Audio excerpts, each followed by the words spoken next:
we ready to call the meeting to order? Yeah, I am. Okay. So Karen, any adjustments to the agenda? No. No. Okay. So then, minutes, let's see, this will be Eileen was present at the last meeting, but not at the ones before that. So Eileen, if you want to make a motion to approve the minutes from the last meeting. Sure, I'll make a motion to approve the minutes of March 4th. I'll second that. Okay, it's been moved and seconded to approve the minutes of March 4th. If there's no further discussion, then all those in favor? Aye. Aye. Okay, and then David, if you want to make a motion to, I'll make a motion to approve the minutes from February 24th, special and regular meetings. all right. It's been moved and I will, Sorry, and the 27th. And the 27th, yeah. And the 27th, thank you. Sorry, I missed that. Yep. I'll make a motion to approve the minutes from February 24th, special and regular meetings, and from February 27th. okay, and I will second that. And it's been moved and seconded to approve the minutes from February 24th and February 27th. And if there's no further discussion, all those in favor? Aye. And abstention? Yeah. Okay, Eileen abstains. All right, so let's move on to warrants. I'll make a motion to approve and execute the warrants to the treasurer as presented upon completion of review. I'll second.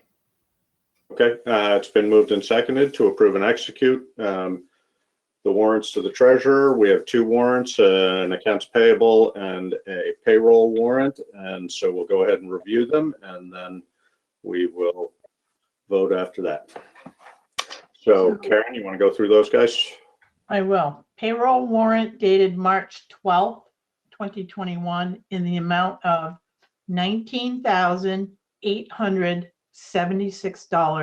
$19,876.93. I like that one. Whoa. Ask you, Spencer, how he likes the saws. Somebody's not muted. No, I thought you did. I just muted them. Okay, good. Thank you. Any questions with payroll? No, Not I don't have- from me. Okay. Accounts payable warrant dated February 27th through March 12th, 2021 in the amount of $69,458.45. Karen, who's Countryside Lock and Alarms? Countryside is the company that put in the security cameras at Town Hall. Got it. And they did a little service work at the fire department. But we also have a grant for half of that money. So from passive equipment grant. And New England Lift, what's that, Karen? That would be the library, No, fire station. fire station. Oh, Yeah. yeah, okay. I was gonna Oh, say, the lift, sorry. I don't think the library has a lift. Sorry, that's for the elevator. Okay, and that was just service? Yes. Okay. I thought you said lit, like in literature. Oh. All right. Any other questions about the AP warrant? Okay, so it's been moved and seconded to approve and execute the warrants, and we have now completed review. Unless there's any further discussion, all those in favor? Aye. Hi. Can I just ask a question procedurally? So there's the DocuSign thing, right? And that, is that something that needs to be done tonight? No, no. And I just set it up. yeah, I mean, you'll get that. I don't think I received it with DocuSign yet because we hadn't approved it. Right.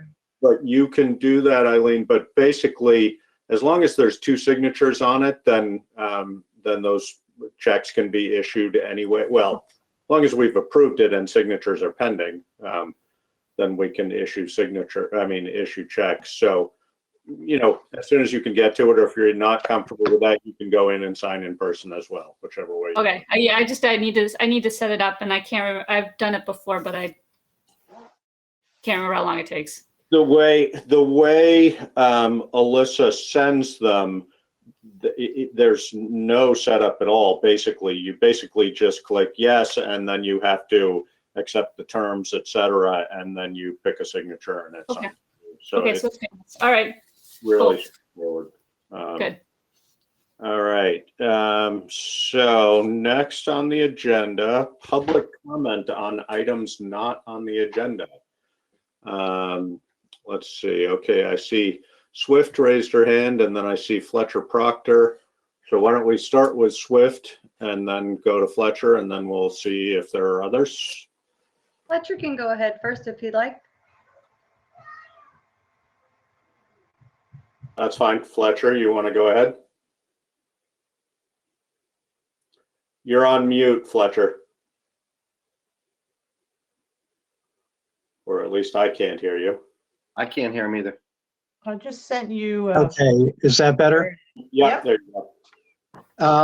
I wanted to give some thoughts about the statement about the Equity and Inclusion Committee that was read at, I don't know if it was the last select board meeting or the meeting before, when Barra McNeil read that, and has now been posted on the town website. This conference will now be recorded. It, Failed, Alyssa. I'm troubled by the statement. It appears to cast aspersions on all of the members of the committee, and it also appears to be largely based on information that came to the board as hearsay. In an attempt to pin that down, I went through all the minutes. For the last couple of months, but specifically the February minutes of the select board. And I noticed that at no point in the process was the committee invited to meet with the board, or any committee member asked to come before the board and address the issues that then subsequently appear in this statement. Which raised a question to me about how the statement was developed. During February, the board spent more than 10 hours of time in executive session. More than half of the board's meeting time was spent in executive session.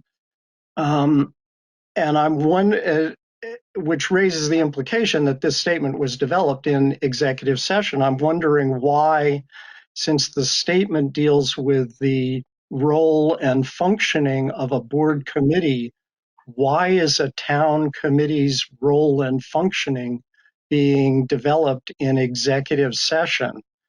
The minutes also indicate, in regard to every one of those executive sessions, state that no action or decision was made as a result of the executive session. And yet here we have this statement that comes out, which raises a question about how that statement was developed. When I downloaded it from the town website, also, it identified itself as the fourth draft. So clearly this went through a somewhat lengthy process before it was unveiled at a select board meeting and then posted on the website. So again, it's really raised the question for me: how was this thing developed? No input from the committee, and apparently behind the curtain of executive session. Executive session is an exception to the open meeting law. Misuse of the exception is a violation of the open meeting law, and any action taken as a result of violation of the open meeting law is invalid. So I think that this whole process ought to get restarted with a little more fair opportunity for the committee and the committee members to actually be involved in the development of the statement. But if for no other reason than the open meeting law, I believe that statement should be taken off the town's website and rescinded immediately because it appears to have been developed in violation of that law.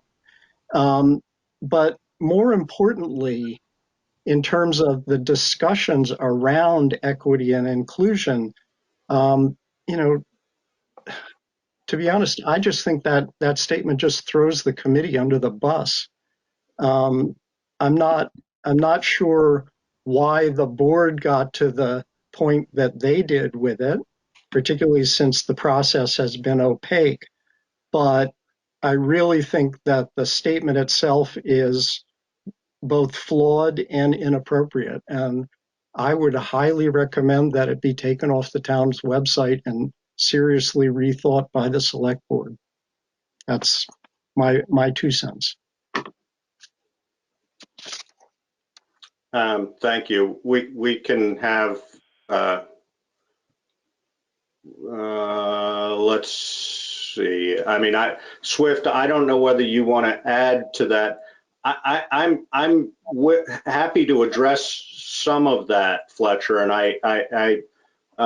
I'm hearing and understanding your concern and your critique of that. I think that much of the thinking about why we spent, and I said this before at one of our open meetings, and I can't remember which one, we have had several issues before us that have needed to be discussed in executive session. And so certainly there were discussions around this statement that occurred in executive session. I would say I can't tell you accurately what percentage of that time was spent on this, but I think the thinking behind having that in executive session was 2 things. One, about fell under the appointment of a person, and also some of the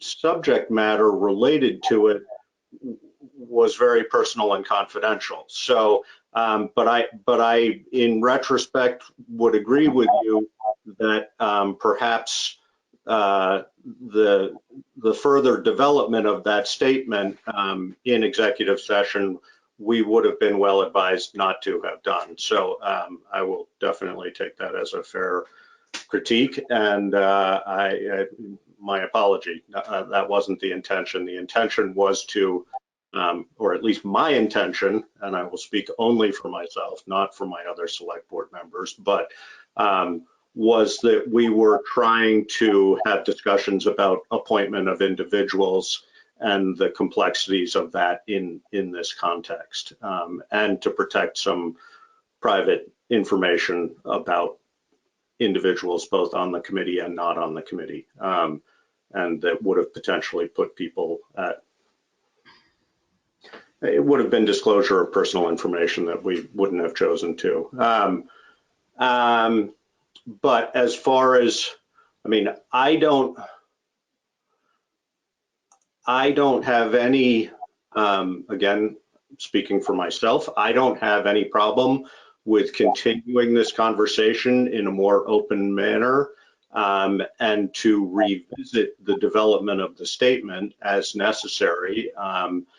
And you know, one part that was not in open session was that we had, I mean, I guess technically it was, but we had training sessions in equity and inclusion work for all of us, and the select board met with the Equity and Inclusion Committee on a variety of things. And there were certain things that came up in those sessions that were not hearsay, that were firsthand relay of information. And so some of the development of statement was based on that. And I'm not sure whether those trainings fall under open meeting law or not. My impression was they don't. If they do, then I don't object to revealing stuff that came from those trainings. Again, that would contain some personal information, and I don't know how appropriate that is. Sorry, Josh, my understanding from those trainings that was confidentiality was one of the agreements we made when we stepped into that container. That's right. You're right, Swift. Thank you for highlighting that. It was hard, and I don't want to portray that we were trying to skirt around open meeting law, because that certainly was not our intention. If that is something that was a reality unintentionally, again, speaking for myself, I apologize, and I think we can revisit as much as we can without overlapping confidentiality agreements and talk about it as much as we want. But I think also we received today, I don't know whether both of you saw, we received today a request. Laura Chapman emailed a request for the Equity and Inclusion Committee to meet with the Select Board, essentially addressing some of your questions, Fletcher, as to sort of how we move forward from here, and how we, well, I guess you were talking more about the past. I think she's referring, I read it quickly just before the meeting, so I haven't digested it completely. But Swift, do you want to? Yeah, that's why I was raising my hand. I wanted to read that publicly, just with a lot of the public concerns that have been up. I was wanting to read that publicly, or have someone else read it publicly. I'm happy to do it. I have it up. It's not very long. It's a public document, so yes, you should go ahead and do that. Thank you. Okay, so Well, sorry. Laura is my here. phone's not set. Laura's with us. Does Laura want to read her own letter? Well, it's from the. It was drafted by a committee. It was drafted by Okay. a All subcommittee of myself, Mark, and Laura. And we decided to have me volunteer to read it. So it was group decision. Thank you, Karen, for advocating.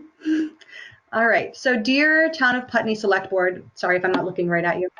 First, we would like to congratulate and welcome our newest Select Board member, Eileen Shute, or is it Eileen? Eileen? It's Eileen and it's Shoot. Eileen, thank you. Hi. Nice to meet you. I'm Swift. Hi. We are grateful for your service, for all of your service to the community, and all look forward to working with you, Eileen. The Putney Equity and Inclusion Committee would like to request a meeting with the board in response to the letter that was, I'm adding a little bit here, that was published last month, and the goals that have been put forward. We recognize that through this work, we may have been part of the uncomfortable moments for yourselves and other community members. We know that we may not have always navigated those moments perfectly for all involved, and are committed to an ongoing effort to do better. This and the time-sensitive nature of our current existence adds a sense of urgency on our part to our request for a meeting. Our goal is to keep the committee going while respecting the parameters and needs of the town. We hope that we can put something on the books before the end of this month, or extend our terms for another month while we work together towards mutual goals. Because of this, we are seeking clarity on what we can and cannot do, and would like to be part of the evaluation process leading to the continuation and the goals that we are all clearly committed to. We went through a joint process that helped us set goals with you, and some of them include building systems to address bias incidences, communication plans, BIPOC caucus, regional approach, and ongoing community education. We would like to bring them back to the table. One of the goals we heard from you and really appreciated was involving community education. This is something that we have been working on throughout community letters we presented to you, the book club, our work developing relationships with local schools, and we hope to continue doing this. We have folks on this committee that have been doing equity work on Putney Education Institution campuses and within other local nonprofit organizations serving marginalized communities. It's important to all of us that these communities, that this continues with the blessing of our town. We want to thank you all for what you do, and we understand that with COVID-19, it has been very difficult to do the work we all want to do. and know that in moving forward together, we can serve the town of Putney and the people first, no matter the gender, race, or other self-identity. You matter, we matter. Thank you. With best regards, the Putney Equity and Inclusion Committee. Thank you. Thank you. Fletcher, go ahead. One more, if that just, I realize that that letter is about future process going forward. I'm still a little stuck in the past. If that statement was developed in violation of the open meeting law, it needs to be taken down. It's invalid under the law and should be rescinded. Yeah, Eileen, go ahead. Well, as everybody is aware, I was on the select board when that letter or that statement was put up, and I was in the meeting, listening to the meeting on whatever day that was, February 27th, and from the outside looking in, I did find it disturbing the way that it all went down. But I want to say that there was a moment in the meeting where everyone was together in the room, the Equity Inclusion Committee and the Select Board. And I thought, that's where this meeting should have started. So I hear you, Fletcher. I think that there might have, I wasn't involved in that part, so I don't know what went down. I don't know any of the discussions that led to that. This is a really hard platform to work in, and it's just unfortunate that we have to do it this way. But I am hopeful and pleased that everyone is here today and looking forward to progressing with the group in the future, if that is something that the board wants to do. Thank you, Eileen. Fletcher, as to your question, I don't object to taking that letter off the website for the moment. I guess I would want to just check with our legal counsel as to whether it should be officially rescinded. And if counsel says, yes, it should be, then we certainly would do that. I mean, we definitely had no hope or intent of bending or breaking the law, and if we did so inadvertently, then we will absolutely try and do our best to remedy that. But that wasn't the intent. This has been really complex, and for a number of different reasons. And I know it may feel, I think it does feel to a number of people, because I've heard it from a number of people, that things were not done as well as they could have been. And I agree. It's been really hard, and we've been trying our best. And we are working to sort of abide by the resolutions that we agreed to, and to be as fair as we can in trying to promote the needs for the town, but also stay within sort of the boundaries that the resolution provided, and how to move forward. And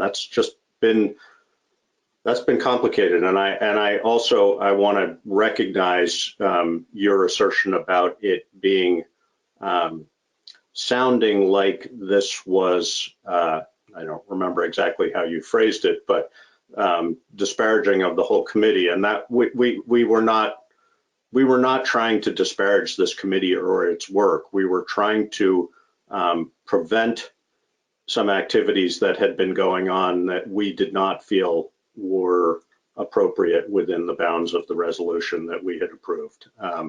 And that has been a complicated conversation for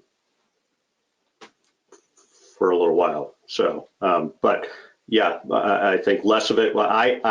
and I won't hide the fact that I had individual conversations with each member of that committee outside of meetings, not that would not have been subject to open meeting law, to try and relay to them where I was coming from. And I, again, made it personal for me because I did not want to speak for the board. I did say some things that the board had agreed to, but I conveyed that information to every single person on the Equity and Inclusion Committee.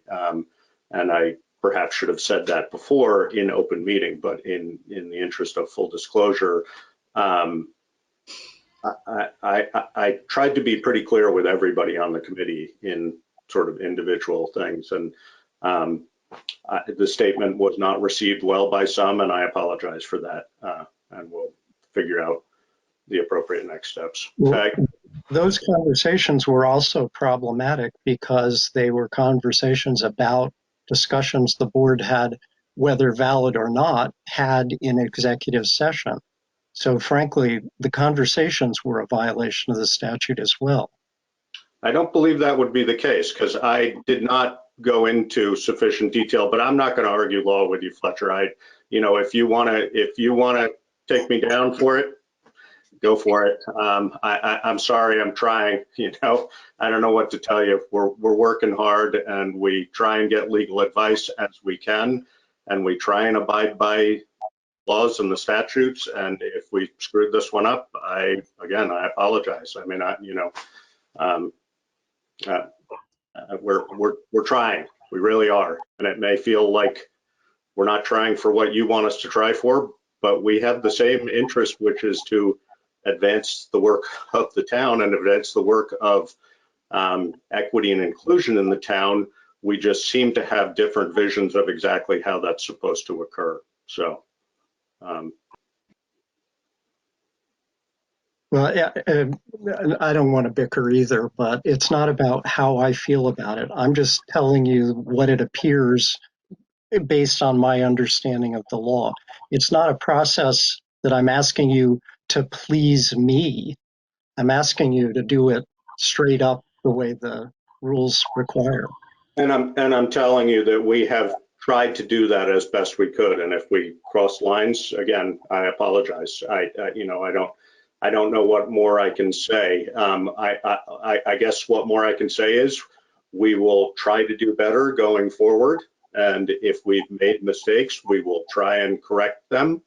But we're where we are, and I don't object to the letter coming off the website. That's fine. And as I said, we'll check with legal counsel about whether it needs to be rescinded, and if so, then we will certainly do that. But I'm not gonna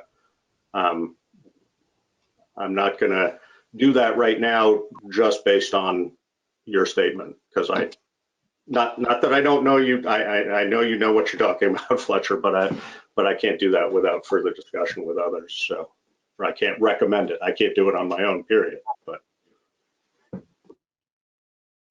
Peg, you wanted to say something, I think? Yeah, I did. I don't know anything about rescinding or anything like that, and I don't know, and I don't pretend to know all the ins and outs of what's been going on. I've been trying to pay attention and get as much information as I can, but I acknowledge that things are very complex here. I have a lot of hope that we're going to move somewhere better than where we are right now. And regardless of what the legal stuff is around that letter, I really hope that you take it down immediately, because it's just hurtful and I don't think it's serving the purpose that you want it to serve.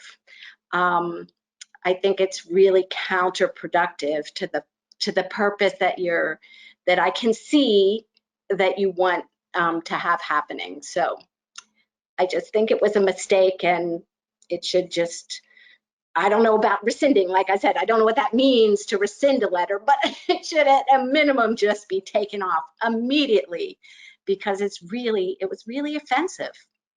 So that's all. Eileen. Is there any legal reason why we need to have it on the website, or it? No, I think our intention on putting it on the website was to be as transparent as we could be, and apparently the transparency was too late, and so again, I apologize for that. I don't object to taking it off the website. I don't know the mechanical steps of doing that, but I don't know whether I think the three of us would have to agree to do that. And I don't think we necessarily need a vote on it, but if we all agree it can be taken down off the website, we could ask Karen to do that at her earliest convenience.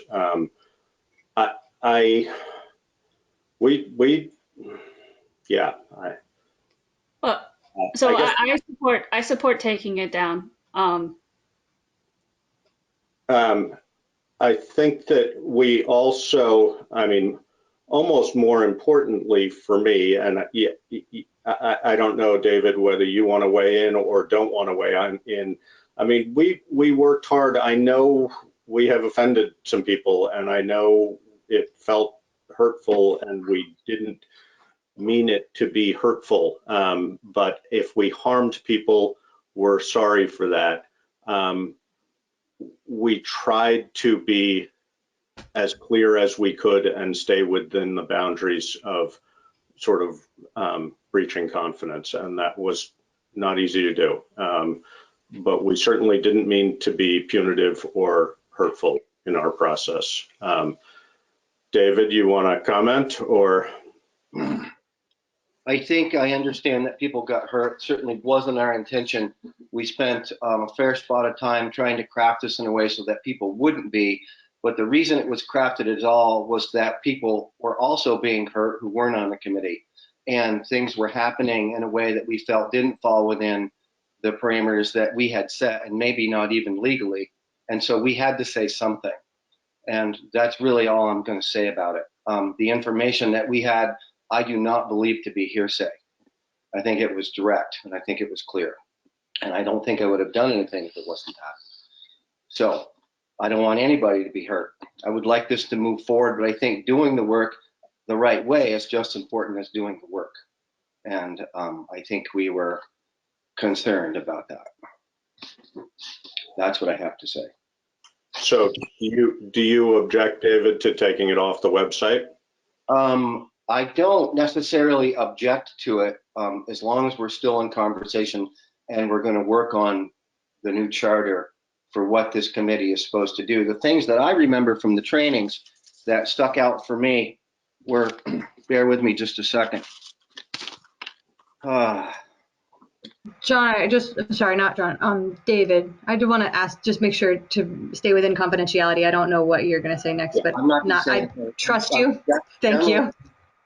Thank you. We worked really hard and on this letter too, to make sure that we didn't break that. So, you know, define what a proper charter is, what a proper mission statement is, that define what an advisory board versus an activist group is, come up with all of those things. This takes a lot of time. This committee is unlike any committee. There's so much more in this. That work, I think, because the select board is responsible, what I remember from the training from Mary and Dottie is that those guidelines need to come from the select board to the committee to begin with. That's where the discussion starts. That's what I remember. And that needs to happen. So as long as that's happening, I don't mind taking the statement down. So I guess then a next question for the select board is, I am certainly willing and happy to meet with the equity and inclusion group in a joint meeting. And we would, I think, in the interest of not interfering with sort of regular select board work that probably doesn't want to be at a regular select board meeting. So if we can find a time when all of us can fit something in outside of regular select board meeting time, I'm happy to be part of that in the interest of trying to come to some agreement as to the best ways to move forward. And you know, again, in retrospect, could we have, I don't know, I guess I don't want to talk in retrospect because it doesn't really, we could have done things better. So, do the other select board members agree that we are okay being, having a joint meeting with the Equity and Inclusion Committee? Yes. Yes. Okay, so Swift, in response to the letter from the Equity and Inclusion Committee, yeah, and maybe we will task Karen with trying to come up with a time for that, and try to figure it out. You know, we all, I think we have tried to convey that we all are really interested in trying to do the right thing by equity and inclusion, and it's not easy for any of us for a variety of different reasons, and we're going to take missteps, and hopefully we can limit the number of missteps we take going forward. So, and do we all three agree then that we can ask Karen to take the letter down from the website? I agree with that. Sure, we can do that. Okay, sounds good. And as far as, yeah, go ahead. I took it down already, Okay, just thanks. now. Nice job. And Fletcher, as far as an official rescinding of it, I will just see what the sort of details are for that on our end, whether we should be taking it down, or not taking it down, but rescinding it officially, and or whether we look to make an amendment to it, or how, you know, I'll explore that. But I think I'd like to do that at least with advice of counsel before we make that an official act. Does that sound fair to you, Fletcher? I would be really curious to see what your counsel thinks of that statement. So yes, I think running it by counsel is a good idea. Okay, sounds good. Good. Are there others? I can only see a handful of people at a time on my screen. So are there others who would like to weigh in on this issue? I don't see, let's see. There is something in the chat. Yeah, Peg has said the Vermont League of Cities and Towns has an Equity and Inclusion Committee. First meeting was Monday. Okay, so they hadn't been established, but we work regularly, as I'm sure you would assume, Peg, with the League of Cities and Towns. So I was not, in fact, aware that they were creating a committee, but that will certainly be an interesting and useful resource. So thank you for pointing that out. And I don't see anything else in the chat. So unless anybody else wants to make their presence known, we will move forward with select board items. Just wanted to thank you, and great to meet you, Eileen, and looking forward to more. Thanks, Swift, and thank you for your work. And yes, we will figure out a meeting time soon and try and keep going. Good. All right. Thanks, everybody. Let's see. So next item on our agenda is select board items. So first is elections report, and I believe maybe Jonathan Johnson is with us somewhere out there. You want to give us a report? I am here, and just my gut reaction to town meeting by Australian ballot is mixed. I really miss the fact that we couldn't all get together and share a meal and debate issues in public like we have for so many years. Town meeting is such a quintessential Vermont institution that I really missed it this year. At your order, my office mailed 1,774 ballots to active voters. The cost of that was just over $1,200. Most of that we're going to recover from the Vermont Secretary of State's office. So I think that was a useful exercise. Total of 700 votes were cast, 656 absentee, and 40 in person. And if you compare that to the school election, which was held the same day, the Windham Southeast School District Board did not order the town clerks to mail ballots to all active voters. Only 205 votes were cast. So 700 versus 205, that's a pretty big difference. So in the town meeting, 35% participation, 10% participation in the school vote. David Babbitt asked me to find out how other towns did, and so I put something up on the town clerk email network, and I see a low of 10% in Westminster, where they did not send ballots, a high of 62% in Pomfret, where they did. Most towns were about where we were. You know, South Burlington mailed 14,000 ballots, and they had 34% participation. By way of comparison, we had 45% turnout at the August 2020 primary and 77% in the presidential election. The participation was higher than most other town meetings.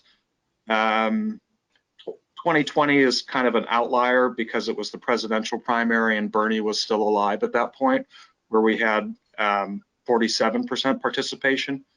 But the 3 years prior to that, it was 18%, 19%, and 5%. So I think this really did encourage people to come out and vote. We had one aggressively hostile anti-masker at the November general election, but she didn't show up this time. So we had awesome compliance with our safety rules. You know, we still had the one-way traffic. We still had the mask requirement. We used disposable writing instruments. We cleaned after every voter. So I really think that that went as well as it could have. And we had some grant money, and there's some state money that's going to help us recover some of the extra costs on this. The thing that I heard more than anything was how everybody loved the townwide Zoom. You know, I've heard nothing but positive things about that. And if you think about that day, you know, we had what, 2-3 inches of snow that morning. And we had pretty good turnout at the townwide Zoom that we might not have had if it was an in-person meeting, especially with snow coming down. So I passed that along for what it's worth. The most interesting thing about that is Natalie Brennan introduced her write-in campaign at that meeting, and she ended up getting 97 votes. So that's a pretty successful outreach, I think. And then the last thing I'm going to share that's kind of related to town meeting is we updated the town report mailing list. We had used an old one from a NIMRIC system, and we updated it using more current data. But if you didn't get a town report and you wanted one, please reach out to Town Hall. We want you to have one. You know, it was online, obviously, like everything else, but if you want a physical copy mailed to you, contact Town Hall. And that's my town meeting report. Sounds good. Thank you. Thank you so much. Any questions about that? Yeah, Eileen, go ahead. I just have a comment that that one of the silver linings of this whole having a meeting via Zoom is that, for instance, I took my daughter to gymnastics in the middle of the Zoom meeting, and I just, you know, put it on my phone and went on my merry way. So I've been bringing Putney select board meetings up to White River Junction at times, and wherever, and I can, you know, just listen in and stay informed. So that's been really good. Yeah, I think that one of the, you know, and we're going to have to work on this, one of the challenges that we're going to face is how to effectively, I mean, it's going to be a bigger challenge in the realm of voting, but even with our regular meetings, how to effectively merge the two platforms. I mean, at a certain point when we get into in-person meetings again, hopefully someday, I think we're clearly going to want a virtual component to it. But then also, I mean, like John, as you said, you know, missing town meeting. But so how would we do a hybrid of some sort where we could take advantage of both platforms and really optimize both sort of the voices we hear and people's willingness and interest in voting? And I don't have any answer to that, but I think it's something we're going to want to think about going forward. And I'm sure there's a lot of people thinking about it because it's a big question. So the problem with a virtual meeting where issues are being decided is verifying that the person is a voter. You know, when we have a traditional town meeting, to get into the floor, you have to pass through and have your name checked off the checklist and verify that you're a voter, or else you sit in the guest section. I don't know, and maybe this is just because I haven't figured it out yet. I don't know a way to verify that a participant in the Zoom is a registered Putney voter.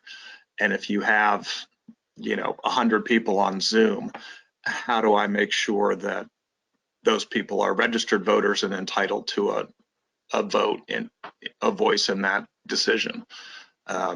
That's the tricky part. And I'll add again, I think Meg Mott did just an outstanding job in organizing the meeting. I thought everybody who wanted to be heard was able to be heard. And I was playing around with trying to verify that all the participants were registered voters. And most of the people that were speaking, I know personally, and I know that they're voters. You know, the Alan Bloods of the world, you know, obviously he's a justice of the peace, and, you know, he spoke on a number of issues. And there were other participants that I just knew them, and I knew that they were registered voters. But there's not a good way, as far as I know, to verify that the people who are airing their decisions are registered voters. So question for you, John, besides using 2020 because it's an anomaly, the last town meeting before that, you told me what we had for voter participation and I forgot. It was 335 voters, only 19 absentee, 18% participation. So we doubled our participation, and I don't know if we can attribute that to Australian ballot or not, but Oh, I think it's totally related to Australian ballot. You know, because if you think about the presidential primary, we had people coming in all the way up until 7 o'clock, you know, to vote for Bernie, because Bernie was still a viable candidate on the Vermont candidate, you know, and he won big in Putney, as should surprise no one. I would love to see Putney at 62%. That would be wonderful. Yeah, I think that would be awesome too. You know, one thing that occurs to me, John, and I don't know whether sort of how possible or logistical, what a nightmare it would be, but, you know, one method to look at might be to allow anybody who intends to actually participate in the conversation. I mean, because anybody can view it, as we know. Anybody who intends to participate maybe pre-registers. Yeah, that might be a way to do that. And part of the pre-registration process would be I verify that they're a registered voter. And that might be a possibility, but right. All right. I'm sure that there's ways to be thinking about this that we haven't thought of yet. But all in all, I'm very satisfied with the way things went last Tuesday, or a week ago Tuesday. Good. Well, and again, thank you for all your work to make it a success, because that was very helpful, certainly. You're welcome. Thank you. Yeah. All right. Unless anybody has anything else, I don't see anything in the chat. And so on to, sorry, trying to keep my two screens going, on to our next agenda item, which is adopt policies and procedures. Karen, you want to talk about this? Yeah, so in your packet, are two policies that V.S.A recommends that each municipality adopts. And as we have a new board, it's been newly reorganized, and we have figured out that we're still going to meet on Wednesday night, every other Wednesday night at 5:30. I've updated the policies with select board names and today's date, and they need to be adopted annually. I can't remember whether we have done something along these lines in the past or not. 2 years ago you did, and I'm not sure we did them last year, although, I don't remember this. no, I think we did, because I know Laura's name was on here, and because I had to take it off. So, and this was a fairly new policy that we just adopted. So, and safe to assume that, I mean, I read through them. I didn't read every word, I have to admit, but I read through them, and I had remembered that I thought we had done this before, but it wasn't that clear a memory. yeah. But did Larry vet this for us at some point? Do you recall? This came right out of VLCT. Okay, so we didn't, so we don't really feel the need for, No, so this is just boilerplate reproduction of something they Correct. provide. Okay. correct. Okay, I was gonna say I haven't read them yet. I sat down right before the meeting and I hadn't read these yet, but if you feel confident about that, then. Well, I mean, Eileen, I don't mind waiting. I don't think we have to do this today, probably, Karen, if either or both or all of us, I mean, I could take some more time to read them thoroughly. I'm pretty confident that they say what we want them to, but we could table this till next meeting for a vote if we want to. You got a feeling about that? Well, I wanted to bring something up because, as you know, I'm the chair of the Energy Committee, and I'm also on the Planning Commission at the moment as a voting member. So one of these policies is a conflict of interest. I believe it goes into not incompatible offices, but the Potential conflict of the interest. potential for conflict of interest on Planning Commission in particular. So I know we have a meeting coming up on, I think it's March 16th. Yes. And is the select board is part of that, right? To the No, hearing? They're not. Typically, they no. can be invited, but they'll have their own hearing. Okay. But we could do it in one meeting. Okay. So I just wanted to get everybody else's take. Aside from the time commitment, which I may just have to step down from both of these eventually, but aside from the time commitment, what are your takes on that? I know there's a fairly significant section on recusal. And I guess, you know, my take on it primarily would be that it would fall to you to take responsibility for recusing yourself when you felt it was either necessary or appropriate. And that, you know, my experience with that is that sort of 97% of the time, it's going to be obvious and you just say, yeah, recusing myself on this one. Mm-hmm. And then occasionally there will be something that you sort of say, oh, I'd like to weigh in on this, but I'm not sure I should. And that can be a little tricky. So I don't have a problem with it as long as you are aware of and comfortable with sort of the parameters of recusal and what would be expected. Well, I think too that we would have to talk to Pip about this too. yeah, he's been asking me what my plan is. Right. And they do have an alternate in the wings, so it's I guess I'm leaning towards possibly at least stepping down as to become an alternate instead of a voting member, but still be involved until I can't stand it anymore. Just to keep the membership up and some continuity. And as far as the Energy Committee is concerned, we're gaining steam right now, and I feel like it would be a shame to make that stop. So if Yeah, it's okay with you all, I just wanted to make sure that I got everybody else's take and okay to continue with those two positions.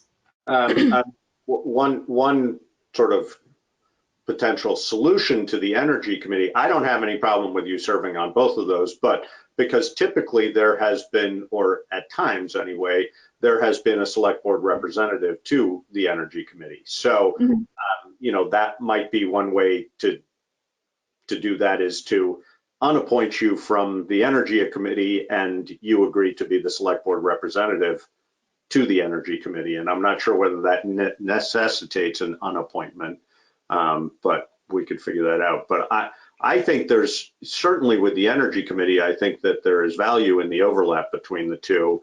I think there's value in the overlap between the two in Planning Commission as well, but I think it's a lot of work. So the Energy Committee, I guess the Energy Committee is, I'm feeling a little bit more possessive of that one right now, because we're trying to push it off the ground, and we only have 4 members right now. Trying to find other people to agree to get onto it. I don't have anybody who wants to be chair, so I'd like to continue on that one as the chair until we get the plan done and ready for review. And at that point, I would, try to either step down as chair or just or something to that effect. David, you got concerns on either of those fronts? I don't have enough history in this to know what the problems could be, and I think that really falls on the person's ability to use good judgment and, like you said, recuse themselves when they need to. But I don't have enough history in this to know. Okay. This kind of knowledge isn't my forte, and so I don't know. I don't know what to say to it. I think it falls under good judgment. I don't know the law. Why don't we table the approval of these 2 documents until the next meeting? That would allow all of us to sort of clarify our thinking about it, and also allow you, Eileen, to have that conversation with Pip, and sort of bring it front and center there as well. Because Karen, unless you feel there's, I think these are both good policies that we should adopt, but I think that we could take a little bit more time to be aware. Are you feeling urgency as of today, Karen? No, I think we can table it until everybody reads them thoroughly and understands what they will be signing. Yeah. Okay. So let's do that. And so next would be, statutorily incompatible offices. So neither of those fall under that for you, Eileen. So No. but it would be a recusal. The only one that was incompatible was Lister, so. Right. Correct. That, so. Yeah. Select board appointments. So we received a list of potential appointees. And Karen, do you have reasonable confidence that all of these people are willing and or interested in being reappointed to these positions? Yes, except for one. So what happens now with these yearly appointments? Unless somebody contacts us and tells us that they no longer want to serve in a position, then they're automatically reappointed. Okay.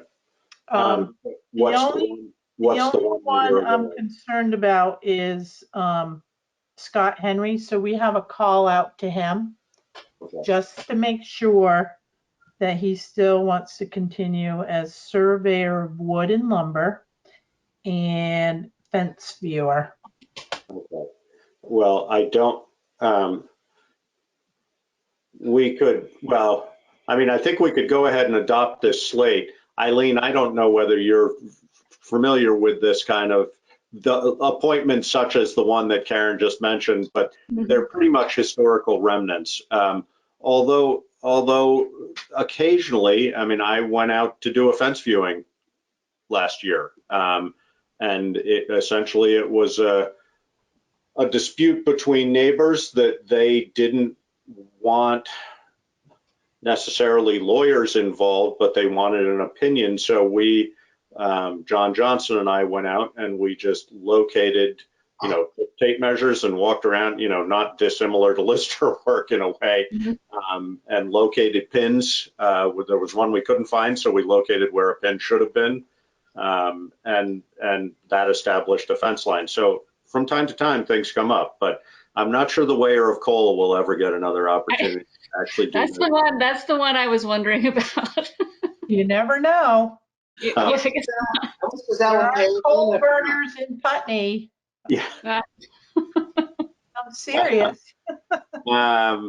So, but until we, and we've talked about, my recollection is that I can't remember whether it's just us, the select board, that have to vote to remove these or whether that's actually a town vote, but there is an official voting process to remove these from existence. And we just have never, we've sort of enjoyed them, so we have not done that, but we could always consider that. But I'm guessing Scott would not hold it too hard against us if we went ahead and appointed him and then he really didn't want to be appointed. We could yank him. Right, right. I don't think that's a problem. But now the other one that clearly, and it's not on this list, Karen, but Carl Noe definitely would prefer not to be reappointed to, and I think he's on DRB, isn't he? Yeah, we know that. So Pip and I, Carl Noe and Mark Bowen both stepped down from Development Review Board. So we will be looking for 2 people to step up and volunteer. Because that is a committee that we need to have a quorum. Otherwise, we're going to be in trouble. And as Eileen's on 2 committees already, when I was in Westminster, their select board members sit on a commission or a board as an alternate. It as necessary, basically. I mean, is that statutory? Do you know? I mean, if our DRB. I don't know if it's statutory, Josh. I wouldn't think so, because with a board of 3, I don't know how Putney would be able to do that. Yeah, I'm just wondering, I mean, if our DRB can't come up with a quorum, what's our number on DRB now?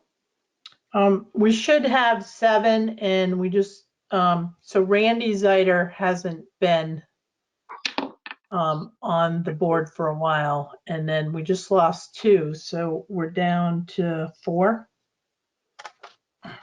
So we should just make sure, I mean, that's still, even with a committee of 7, that would constitute a quorum, but then if there's disagreement, then that would be an issue. So, I mean, we just need more people to step forward for that. So we need to figure out how to make that happen. Yeah, we're gonna have to put something out in the paper, because we definitely need this board to function. Yeah, that's an important board. Yeah, definitely. And it's, yeah, I mean, some of these boards, if they fade away for a little while, it doesn't stop things from proceeding. Excuse me. DRB is one that can't fade away. I mean, it really is instrumental in things progressing. So, I mean, yeah, maybe let's get something out on the sandwich board as soon as possible. And I may have somebody, I just need to reach out to them. Okay. That may be a good match for this board. Okay, sounds good. David, you looked like you were about to say something. Yes, Do we no. have to make a motion to appoint these people again, or do we? Yes. Okay. Yes. So, So, you want to make a motion to approve the slate of appointees as presented? got it. I'm so moved. I'll second. Okay, it's been moved and seconded to appoint the slate of appointees as presented. Unless there's any further discussion, all in favor? Aye. Aye. All right, I think that takes us to you, Karen, doesn't it? It does. So committees and board open seats. So we just talked about development review board. So it's very important that we at least get 2 more members for that board. The planning commission is all set at this point. Because Pip informed me that it went from a 7-member board to a 5-member board at some point. So I don't have any information on that, but I'm going to trust he's correct. Yeah. And it's working, so that's good. The other open seat at the moment is Windham Regional Commission, a representative for Putney, because I stepped down on Monday night. So I strongly feel this should be a Putney resident that should be representing Putney. Stephen Dotson is the other Putney resident. And so, I mean, it's at least 1 meeting per month because you have to get on a committee. And then there's commissioner meetings too, and they only meet, when they need to, but it's at least every quarter. So there's a call for Windham Regional Commission representative for Putney. And has Stephen been participating? I don't know that because he's on a different committee. Okay, so you wouldn't necessarily have overlap with him? No. Okay. All right, so another one to work on. So I just want to also say that it's important work that Windham Regional Commission is doing. And it also, there's a connection there for, economic development and, what's going on in the state. And I think it's important that we stay connected with them. Because what's coming down the pike could benefit us economically in the future. Yeah, and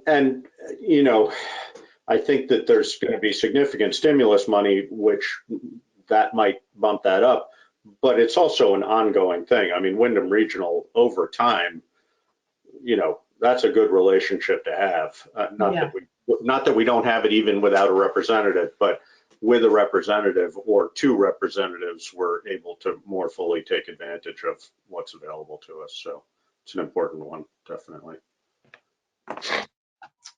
All right. I forgot that too. So lawn mowing and landscape request for bids, that went out, I believe in December. I don't have my folder with me. I left it at the office. We only got 1 bid for all the public buildings and, or the public Putney properties and cemetery. So with only 1 bid, I'm going to put it back out to bid like in the next couple weeks to see if we can at least get, 2 bids and see what'll happen. Sounds good. The Vermont State Rail Plan. So the Vermont State Rail Plan, which I emailed you the link tonight, and you guys can just take a look at it. This is something that came out of the Transportation Committee with Windham Regional Commission. And this is a project that if it evolves, what it's going to do is take rail transportation all the way to Montreal. So from Massachusetts all the way through to Montreal. which used to happen. Used to, yeah. Yes, yep. And So, I only quickly read through that, but one number that leapt out at me, and I think I got it right, was that sort of peak ridership as of late is 110,000, and that they are anticipating the possibility of there being up to 400,000 by 2030. So yes, that's a big jump. And you know how that would affect us in Putney. I mean, obviously there isn't, not in any time soon anyway, I don't think going to be a Putney station. But be one. but yeah, well, yeah. But I don't think they're looking to increase the number of stations. I think they're looking to increase the effectiveness of stations that are there. So, but yeah, it was Right. interesting. I thought it was a neat thing to look at and read. So what I'm, Karen, sorry. go ahead. Do you know if they're also working with local bus companies like the current to Yes, synchronize their good, because that's the one that we tried to take. We did take a train to Burlington. It was our attempt at having a carless vacation, and we found it hard on both ends to get to the train station without taking a car. Right. Or a cab, and that cab actually cost about as much as the train ticket did to get to from Essex Junction to Burlington itself. Yep. So that trip kind of highlighted some gaps in the system for me. I love the train though. Yep. No, they talked about that too, because connectivity, you know, once you get off the train, you know, how do you get from A to B? And they're also looking at Bennington to Manchester, and then the Ethan Allen rail, which goes, you know, to St. Albans, I believe it does. Yeah. You know, they're extending that as well. So they're trying to make all this connectivity so we can get away from single passenger cars. I love it. And so what I'm going to do is I'm going to post that plan on our website. Okay. With a little summary of, you know, pros that Windham Regional put together. And if people are interested in it, they can look at it. And maybe they want to get involved. So it's stuff like that. It's very important, you know, and it's coming, you know, compact settlement. And this would bring tourists into Putney too, if the rail is coming through. So, I mean, we need to try to capture that, you know, because it could have, you know, a positive impact on our economic growth and, you know, on our businesses. Well, then we need some businesses in town for them to stop and patronize. So, Well, the thing if you is, build it, they will come. yeah, there you go. If it happens, you know, and if we have the businesses, if we're ahead of that curve, we're going to be in a better position. some representation of all the artisans in the community somewhere. Right. Somewhere, some warehouse that ships and represents all of those people. They can represent it with there, something. I don't know. Just a thought. So I have two other items that I want to just add quickly. The pool, there's a lot of chatter out there right now about fundraising. And I had a phone call from Mike Maricki today. So Alyssa and I have developed a letter with a form that's going to get mailed out this week to the entire community. And when I say entire community, I mean residents, businesses, private schools, apartment buildings, everybody. So Alyssa has this list, and there was 1,800 people on it. So we're going to see how much we can generate through the fundraiser, and people want to do fundraising events as well. So we're looking to raise about $125,000 to repair the pool. And when I say repair, it means pull out the fiberglass shell and refiberglass it. And do concrete repairs while the shell is out. yeah, if there's any concrete repairs that need to be done within the shell, they'll do that at the same time. And once that new fiberglass is in, we immediately have to put water in it. So my goal is to raise the money so we can open the pool for the summer. Have you spoken to the folks, I can't remember the name, have you spoken to the folks who might do that Yes. work for us, Karen? Can we, because I have heard, and this is strictly anecdotal, but I certainly heard at least last year that pool people were flat out because of so many people. Right. So I reached out to the pool company and I have not heard back from Andre yet, but that was just early this week. My question to him was if he'll hold the estimate from last year, Right. honor that price, and then his schedule, you know, can he get in here and do this? So I'm going to be honest with the board. What I'm nervous about is that if we schedule him to come in to do the work We're committed. and we're short the 125,000, one, I can cancel the repair job. But two, we also have money in the capital improvement fund, which the board can vote to use a certain amount of money if they choose to do that. Now, I don't want to rely on that right now. I want to get this letter out into the community and see what we can generate. And I think we can push with some other events too, because I've got some key people that really know how to, you know, get people going. And so I think we have to see what's going to happen. But I am a little nervous. I mean, you know, and we have certainly talked about before, you know, even if we can't raise the full amount from fundraising, anything we can do, and then if we have to supplement it with capital funds, you know, we can either continue fundraising, Right. although fundraising after the pool is redone will be much harder, but you know, we could continue that, but in the meantime, and you know, we might want to think about having something along the lines of a pool repair fund that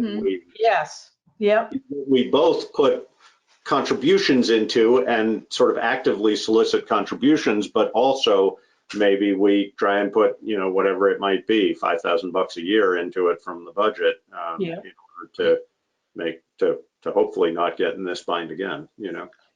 Karen, how many letters did you say you sent out or were going to send out? Like 1,800. So we need to raise 125,000. Correct. So that's $70 a letter. So I just want to let you know Pretty that. much, David, yeah. And, you know, I mean, if we also set it up too that you can do a donation and then we have a sponsorship and it's, you know, you get platinum, gold, bronze, silver, and it starts at a, you know, different level. You know, the other thing, Karen, to explore with some people who have turned up as potentially helpful is some sort of a matching. You know, if we could get anybody commit to, you know, if we raise X amount, they'll give Y amount. Right. Do a match of some sort. That might be helpful. So we also have our bottles, our redemption bottles, and currently Jules is bringing in about not quite $400 a month on the bottles, which has grown significantly. And so I encourage the community and spread the word. Bring your redeemable bottles to the town hall. Because every little bit helps, you know? So that's what we're working on there, and I'll keep the board posted and we'll see what happens. Putney Historical Society lease. Yes. Yeah, there Gosh, was, I really need to get with Lisa Papazian. yeah, no, I saw her emails and yeah, no, we just need to make that happen. It's in draft format, so I think the three of us can sit down and discuss it. And then, of course, a lease would have to be discussed in executive session at this point. Yeah. With the entire board. Yeah. So I just wanted to put that back on your radar.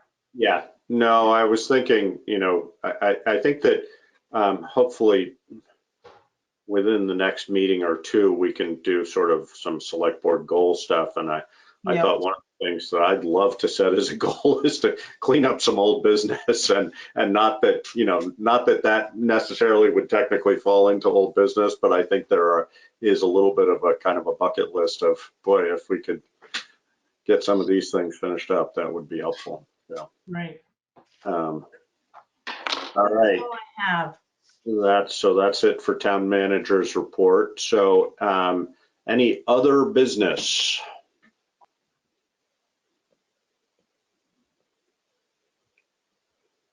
I don't have anything else, and I don't see anything in the chat. And so I guess we don't have any other business. So that would prompt us to go into executive session. So You have yeah. to tell me how it works. Yeah, so David, you want to go ahead and make a motion, David? I'll make a motion that we enter executive session under Title I V.S.A. 313.3. And I second. yeah, that's fine. So it's been moved and seconded to enter executive session, and we would, with everybody's permission, invite Karen Astley to join us. And let's see, so we will not be making a decision in this executive session, I don't believe, will we, Karen?